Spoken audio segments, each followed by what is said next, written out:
What's going on, guys? The Merciless Ghostie back again. This time with Scream 2. Is it a worthy sequel? Better than the original? Let's discuss. Starting right off the bat with the suspense and tension.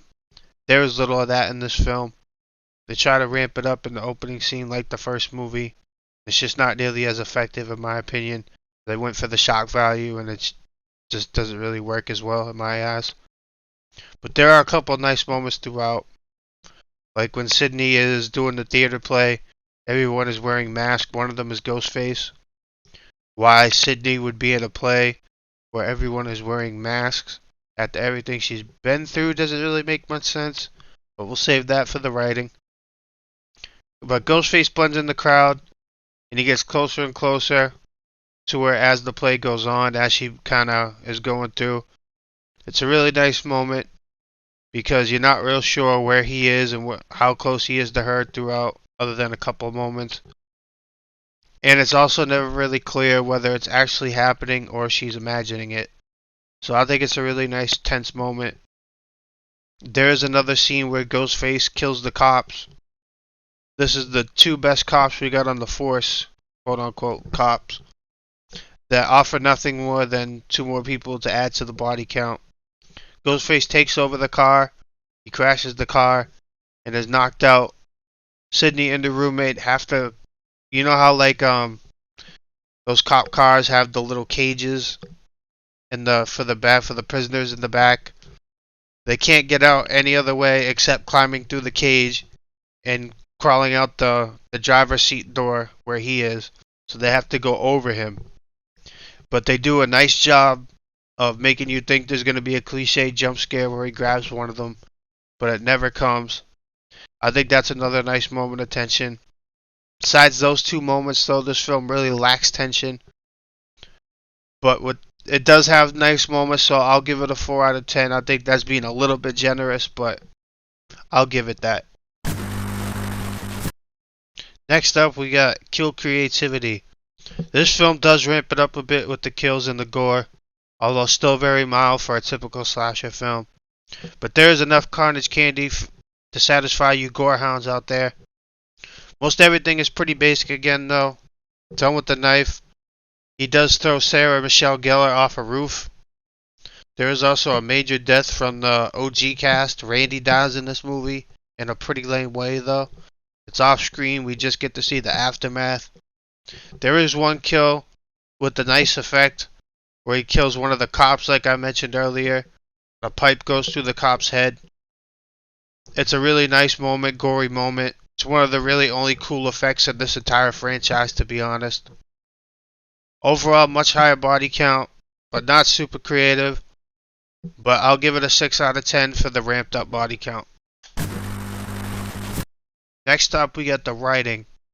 A strength of the last film takes a big dip in this movie. The story in this movie is dull and a cure for insomnia at some points. The killer reveal is lackluster, to put it generously. The killers are really inconsequential to the movie. They're just kind of there and don't really land with the same impact as the first one. The original characters are just ramped up versions of themselves, with the exception of Randy, who was pretty dull in the movie and dies fairly early. Seems like Jamie Kennedy just did this for a quick payday. Not a whole lot of development with everyone else. Sydney starts to make some glaringly dumb decisions, which are also really convenient plot points. So at one point she goes to a sorority party, feels a lot like the first one. There ends up being a bunch of commotion outside at another one of the sorority houses. The cops show up because that's where Sarah Michelle Gellar was killed. Her new boyfriend Derek, as everyone else leaves the party to go see what's going on, her new boyfriend Derek says, "Hey, why don't you go get your jacket and I'll get you home." She goes inside. Phone starts to ring. She has a moment where she thinks about it. Then she goes and answers the phone at this house where she doesn't live and barely knows the people who do live there. And that's her first interaction with the new Ghostface. Then she says, "Why don't you show your face, you bleeping coward," as Ghostface is standing right behind her. It doesn't make sense.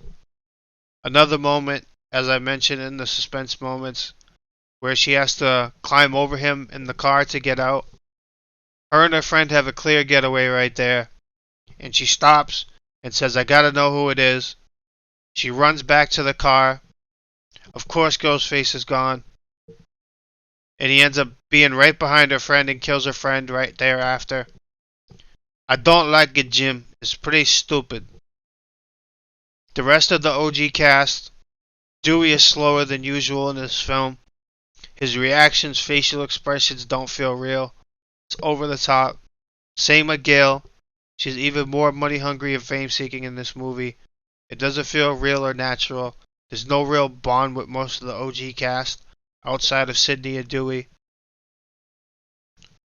I feel like after the first movie, there should have been like a real bonding moment in this one between all of the OG cast, Randy, Sidney, Dewey, and Gail.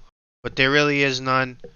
Gail and Dewey end up going off and doing their own thing, and there is some bonding between those two. But other than that, there's nothing really going on here. There is one character from the original who I didn't mention in my review because he plays such a small role, and that's Cotton Weary, who's played by Liev Schreiber. He's present in this one, and he's my favorite character in the whole movie. So, to sum it up briefly, in the first movie, Sidney falsely accused him of murdering her mother. He's on a news clip for like 2 seconds, and that's all we see of him in the first one.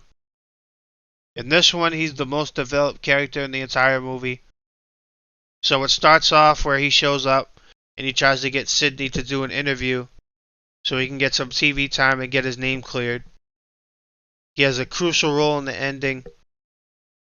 Maybe he's one of the killers, maybe he's not. If you haven't seen the movie, check it out and find out. But he has a very crucial role in the ending. He's my best character by a landslide. Writing a huge positive in the first movie, absolutely dull in this one. A massive step down.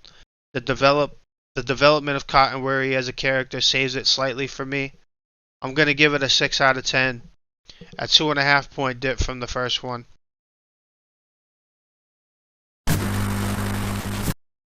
Lastly, we got the score. This was a pretty forgettable score, honestly. Only one piece of music really stuck out to me. And of course it was taken from a TV series called Broken Arrow. So the best score of the movie is unoriginal. I can't really remember anything else from it, to be honest. And I'm someone who actually pays attention to the score in movies. So, forgettable score. It's a 2 out of 10 for me. My overall score, guys and gals, this feels like a worse version of the first movie with far more fluff than substance. A ramped up body count, plus one really solid character developed from the first one, Cotton Weary. Make it a watchable experience. If you haven't seen Scream 2, check it out, you might enjoy it. For me, this is a guilty pleasure.